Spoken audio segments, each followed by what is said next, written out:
Hi guys, it's Jamie from Moreland Land Emerge. I have Kristen with me who is going to help walk you through how to prime the Belmont in a quick and efficient use of time. So a scenario where this might need to happen is midnight on a Friday night. You get pre-notification from BC Ambulance. You've got 20 minutes as a head up that you have a penetrating trauma of a stabbing coming in way on the end of West Side. So you have a bit of time, and it sounds like the patient is becoming hypotensive. Therefore, we really want to ensure that we activate our massive hemorrhage protocol and get some blood from the blood bank as soon as possible. We don't just want to put our blood on a pressure bag because the blood is quite cold, and that goes against our principles of keeping trauma patients warm so that we can decrease bleeding. So the Belmont is a beautiful device if you know how to use it. So we're just going to quickly walk you through how to prime the Belmont, what can and can't go through it, and then any sort of troubleshooting. So here we are. Take it away, Kristen. Hi guys, so we're going to quickly run through the Belmont, but I just want to touch on a couple key points first. So when you're priming the Belmont, you can prime it just off the battery, not plugged in, but it does have to be plugged in to warm up that blood. So if you're doing it in the middle of the trauma bay, that's okay. You can leave it unplugged, but before it hits that patient and to get those maximum flow rates, it does need to be plugged into the wall. We can't run platelets, cryoprecipitates, or albumin through the Belmont, as well as no Ringer's lactate can be run. So no cryo, no platelets, no albumin, and no Ringer's lactate. We really want to prime with saline. It has a huge priming volume, over 100 mils, so we want to make sure we're using that saline to prime through and we're not using the actual blood product itself. You're going to go and grab the Belmont package from your storeroom.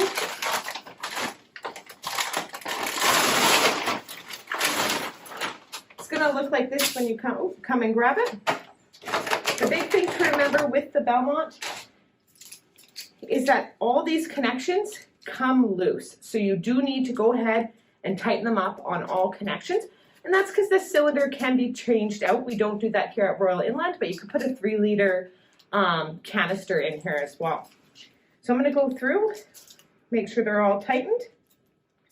And then we're going to start with the setup. The thing I always do first is grab it by this canister and click it right in. If it's not clicked into here, you're going to have issues with air and it's going to be ongoing. So always make sure that's your first step, is to click it in. I haven't turned it on yet. You can turn it on, but to minimize the beeping, we'll just leave it off until we're ready to start priming.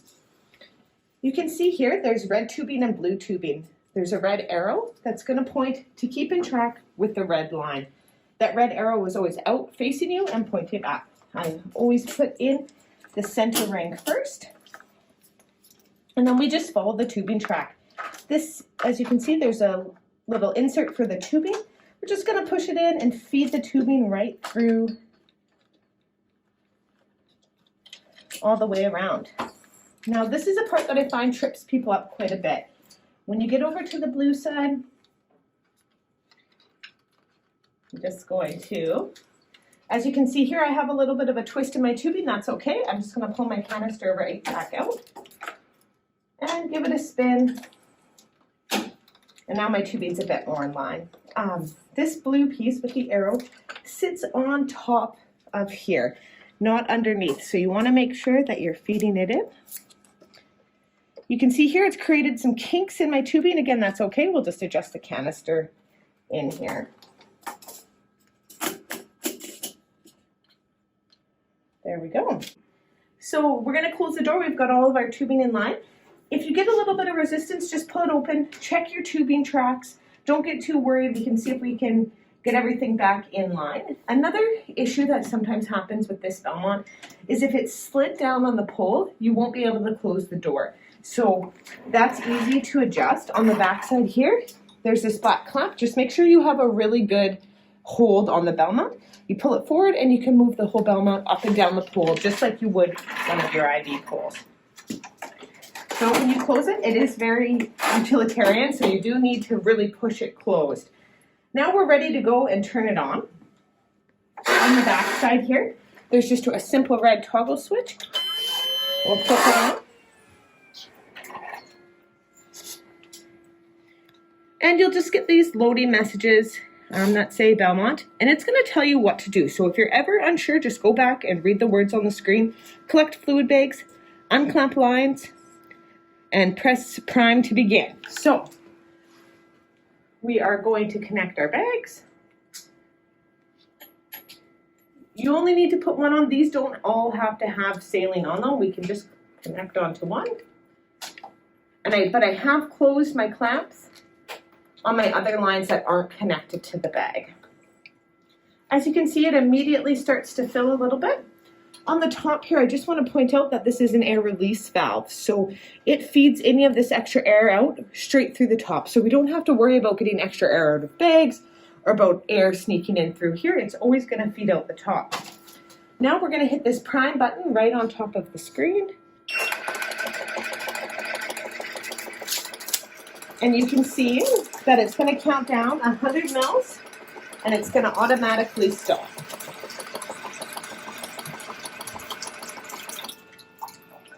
There we go. That first prime primes it into the system. Down here, it's not going to prime all the way through the tubing. So you'll see here, patient line prime or stop. We're going to hold patient line prime until we have fluid come out the end here.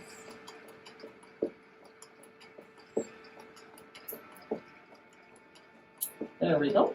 Now we know that the whole system has been primed, and we'll just hit the stop button at the top. You have two options here. You can leave it. So say that patient was coming from west side. They're not here yet. We're okay to just go park this in the corner now. It's primed, it's ready to roll. But if that patient is here on the stretcher, doc says get that Belmont hooked up, we're going to just hit this infuse button right on top. This is the screen you will see. It will always default to 10 mils per minute, but that is adjustable for us. The temperature is not adjustable. The Belmont self-regulates its temperature. It usually heats the blood up to about 41 to 42 degrees, ensuring that it's 37 degrees when it meets that patient. So it will cool down in the duration of the line. You have your volume. So this is going to track how much volume you've administered to your patient while infusing the Belmont. So if you've lost track of the number of bags of saline, just look back at this volume window. Then we also have a pressure window. We want to ensure that our pressure is less than 300 millimeters of mercury. When we get over 300, we're not going to, it will be too much pressure for the Belmont to infuse into the patient. So this is the window that we do keep an eye on. We can adjust our rates, infuse up, infuse down. If we just want to go straight to 500 mils a minute, we can just tap this 500 mils per minute button. We can bolus 250.